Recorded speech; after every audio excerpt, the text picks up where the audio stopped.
Saludos amigos del canal, mi nombre es Santiago Gutiérrez Villegas y hoy transmito en vivo y en directo desde la ciudad de Medellín, Colombia.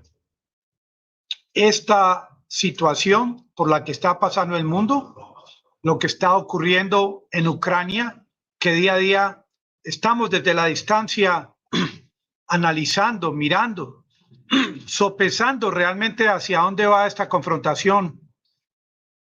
Esto que podría convertirse muy pronto en una guerra. Hoy en día, la mayoría de los canales, amigos del canal, buenas tardes, la mayoría de los canales del mundo occidental asocian esto que ocurrió recientemente en la zona de Kharkiv, allá en territorio ucraniano, como un triunfo definitivo para el presidente Zelensky. Aquí pueden ver la parte en color azul, es la porción del territorio ucraniano, la región de Kharkiv, que recientemente está bajo control de las fuerzas ucranianas. Aquí ven antes, el 6 de septiembre, y después. Esta es la realidad, que por este canal estamos en la obligación de mostrarles a ustedes.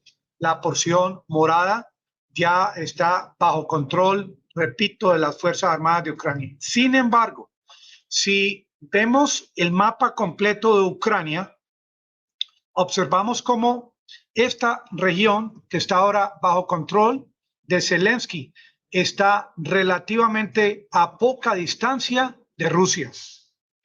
Y es por eso que nuevamente podemos, de una forma sin lugar a dudas, decir que este es un operativo especial, que esta no es una guerra como tal, como muchas personas quieren llamarla, puesto que Rusia está en capacidad de atacar este territorio de Kharkiv desde el interior de la Federación Rusa con misiles hipersónicos, con helicópteros, con todo tipo de armamento que tiene Putin a su disposición y no lo está haciendo. Cuando ocurrió este repliegue de las Fuerzas Armadas de Ucrania, que expertos tanto de Rusia como militares de Ucrania han aceptado el hecho de que era una proporción más o menos de 8:1 en cuanto a que las fuerzas de Ucrania que llegaron a esta región sobrepasaban en poderío a las fuerzas de Rusia. Y fue así como Rusia tomó la decisión salomónica, como se podría decir, de prefirieron salvar la vida de los soldados rusos y ordenar inmediatamente un repliegue hacia la zona de Donetsk.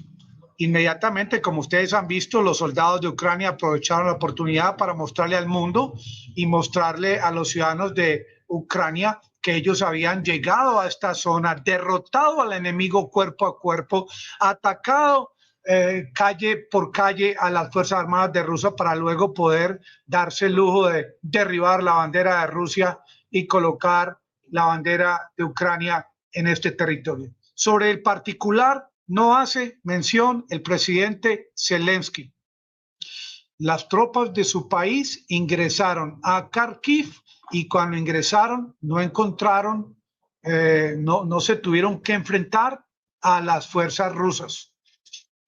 La historia se va a encargar de mostrar la realidad de cómo ahora y luego de que Ucrania tomó esta decisión, como dice Zelensky, de apoderarse de 3.000 kilómetros cuadrados.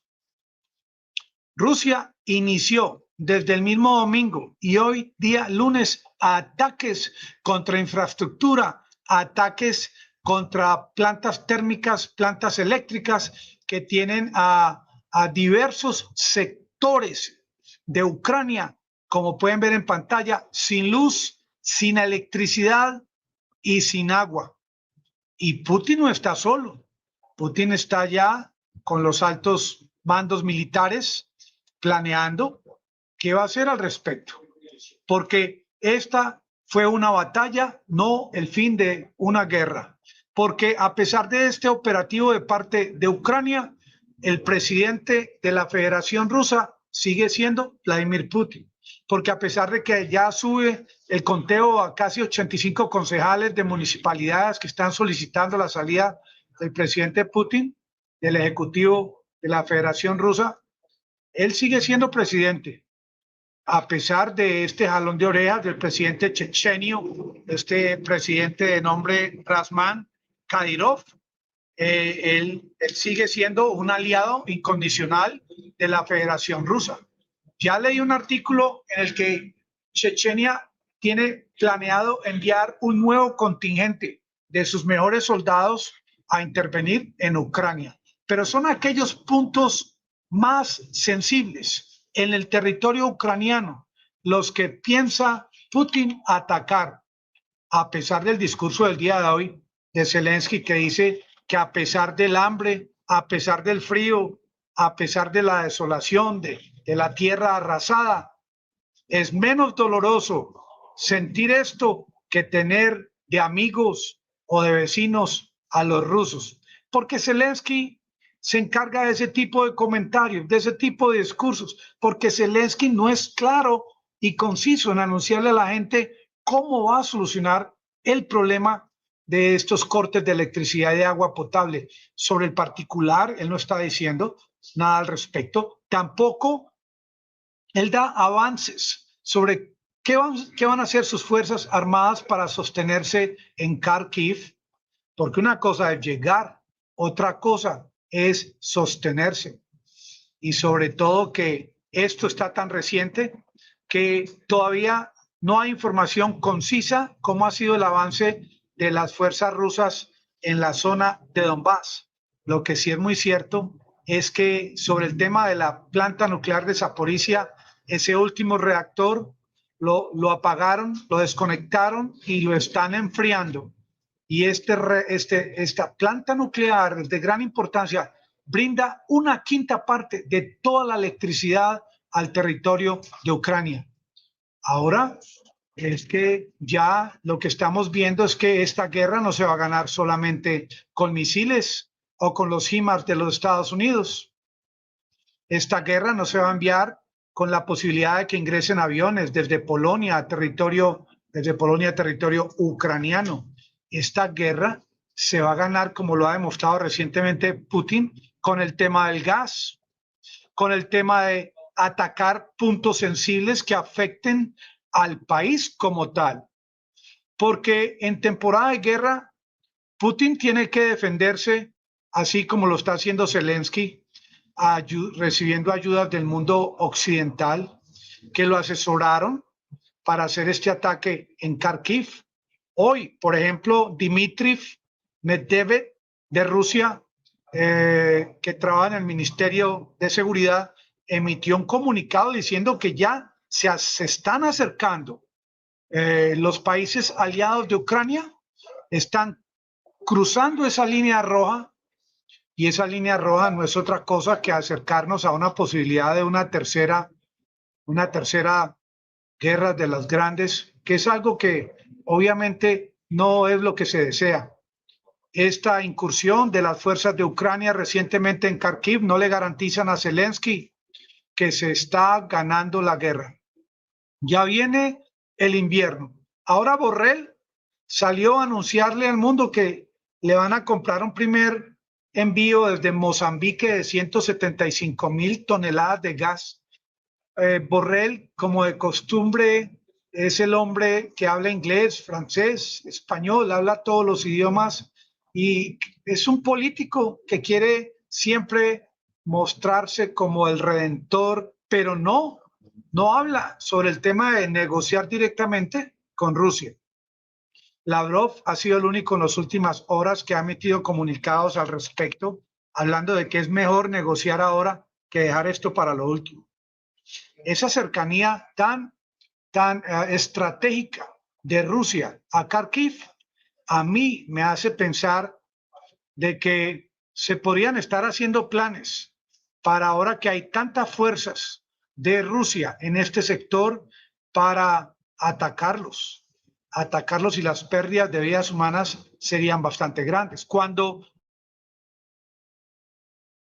de desmilitarizar, él fue muy concreto en cuanto a que desmilitarizar es atacar a los soldados, no solamente destruir equipos o destruir almacenamiento de munición, es la destrucción de los militares como tal, como estos, con el significado real, que es acabar con la vida de todos aquellos que forman parte de la guerra al interior de Ucrania, sean nativos, sean originales de Ucrania, originarios o sean mercenarios. Esta consigna nuevamente del Ministerio de Seguridad en el día de hoy, que Rusia continúa paso a paso con el proyecto o estrategia del operativo especial. Este repliegue, que para el mundo occidental no ha sido un repliegue, sino que lo han vulgarizado y lo han criticado como que los soldados salieron en bicicleta y eran todos sus equipos y sus mejores municiones tiradas y los tanques. Esto es algo que le interesa más a los mismos soldados rusos la realidad de lo que pasó que lo que pueda pensar el mundo occidental. Una estrategia de parte del comando del Ministerio de Seguridad, del Ministerio de Defensa de Rusia, en cuanto a que se prefirió salvar la vida de los soldados y más bien reubicarlos. Pero es que un repliegue no significa una derrota. Ucrania es un país grande. Rusia ha tenido casi que la mayoría de estos meses, la mayor parte de estos meses, control territorial de casi que el 25%. Este repliegue de 3.000 kilómetros cuadrados, como lo hace ver Zelensky, vamos a hacer las cuentas matemáticamente en unos días. Ese repliegue a cuántos kilómetros cuadrados va aquí, va a ser la equivalencia. Hasta ahora, lo que sí vemos es esa vulnerabilidad que le está mostrando la Federación Rusa a Ucrania. ¿Qué tan vulnerable es Ucrania como país? No solamente porque en conjunto estamos hablando de casi 11 millones de refugiados, una destrucción del tejido social del país, de Ucrania, una desubicación familiar, división familiar. El esposo está en un lugar, la esposa está en el otro. Los hijos, muchos no están estudiando. No hay seguridad en cualquier parte de Ucrania donde uno esté viviendo de que va a haber agua potable, de que va a haber electricidad, de que va a haber calefacción ahora en el invierno. Este mismo tema de la incertidumbre es una herramienta de guerra de parte del presidente Putin. ¿Cuánto va a ser la equivalencia? ¿Cuánto va a tener que pagar Ucrania por este operativo, por haber retomado 3.000 kilómetros cuadrados de territorio de Rusia? Eso obviamente tiene un costo en el tema de la guerra, y ya desde ayer hubo un precedente con lo que ocurrió en esta planta eléctrica en Kharkiv, y próximamente vamos a ver, hora a hora, cuál va a ser el resultado de la nueva estrategia de parte del Comando Supremo de las Fuerzas Armadas de Rusia. Porque, por obvias razones, Rusia no se va a quedar así, no más. Rusia va a tomar una serie de decisiones en las próximas horas, como ya lo iniciaron desde ayer domingo, atacando puntos sensibles de la electricidad, de los suministros de agua potable, y también hay unos oleoductos que pasan por territorio ucraniano, que no solamente alimentan a Ucrania, sino también a Europa. Todo esto está en esa lista de prioridades de parte de Putin. Y esa respuesta del oso polar es la que no solamente los ucranianos, ni los que están ahora en contra de Putin están esperando. Es todo el mundo. Estamos a la expectativa, no de si Putin va a vengarse de lo que ocurrió, sino a qué horas y de qué manera lo va a hacer. Yo estoy casi que completamente seguro que la población de Ucrania está esperando una respuesta, y no una respuesta convencional. Están viendo ya cómo su presidente Zelensky, con operativos pequeños, quiere ganar la guerra, cuando precisamente el asunto hay que verlo desde el punto de vista macro, como un asunto en el cual Rusia está dispuesta a apretar la tuerca en el punto donde más le duela al gobierno de Ucrania, quien ha demostrado, el gobierno ha demostrado de Ucrania en los últimos días que tiene poco interés en la protección de los habitantes de Ucrania y que precisamente Zelensky está ya en ese búnker defendiendo la consigna, haciendo un trabajo para los Estados Unidos y para la OTAN, que es la de debilitar a Rusia hasta el último, hasta que caiga el último ciudadano de su país. Porque si analizamos los últimos 7 meses, ¿qué medidas ha adoptado el gobierno de Ucrania para generar bienestar, seguridad al pueblo de Ucrania? Y yo le pregunto a cualquier ciudadano de Kiev o de Mariupol o de Odessa, ¿qué piensa al respecto del tema que estamos hablando en el día de hoy? A propósito, Odessa está en la mente de Putin como un lugar que tarde que temprano, si continúa la estrategia, Odessa va a ser controlado por la Federación Rusa, quitándole la salida al Mar Negro a Ucrania, tomando control de toda la salida de grano por este mar. Estos son asuntos a los que se está llegando ya últimamente en este proceso que está siendo creado por Zelensky, por la OTAN, por Biden.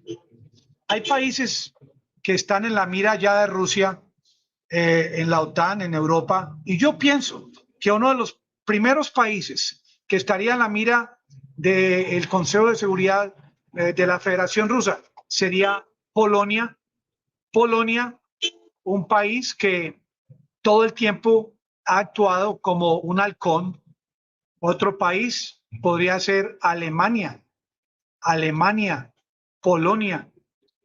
Y la gran pregunta es, ¿qué ocurriría realmente cuando Rusia empiece a atacar estos países? ¿Sí será cierto que van a actuar con el artículo 5? Yo lo dudo.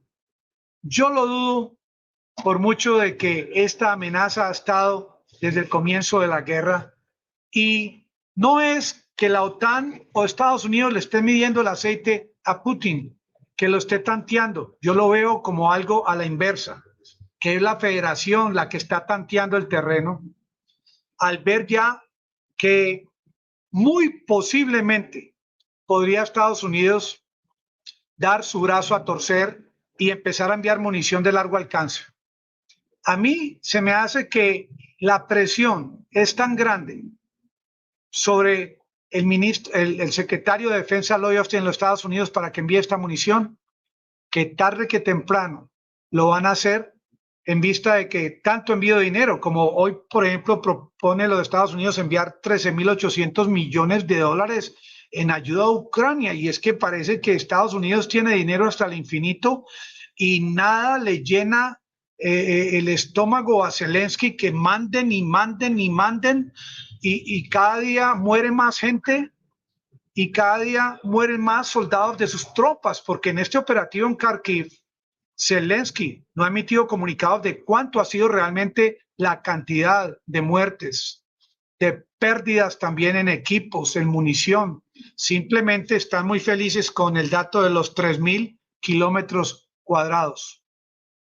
Yo pienso que mientras estoy hablando con ustedes, la Federación Rusa tiene unos planes para las próximas horas de gran contundencia que podrían generar un punto de inflexión en esta guerra que ya lleva 7 meses. Porque hacia adelante lo que se ve es un invierno para los europeos que va a provocar devastación económica y social, el mismo frío que van a sentir en Ucrania. ¿Hasta cuándo Zelensky va a poder garantizar la continuidad del control de Kharkiv? ¿Y hasta cuándo podrá Zelensky continuar emitiendo esta orden a sus tropas de que continúen con este operativo de la reconquista, de la retoma de territorio ucraniano, porque va a llegar un momento en que todo este proyecto se le puede devolver y quienes van a tener que salir corriendo en bicicleta van a ser los soldados ucranianos. Amigos del canal, les agradezco mucho y los espero en el próximo video. Aprender es ganar, amigos. Que la pasen todos muy bien. Les deseo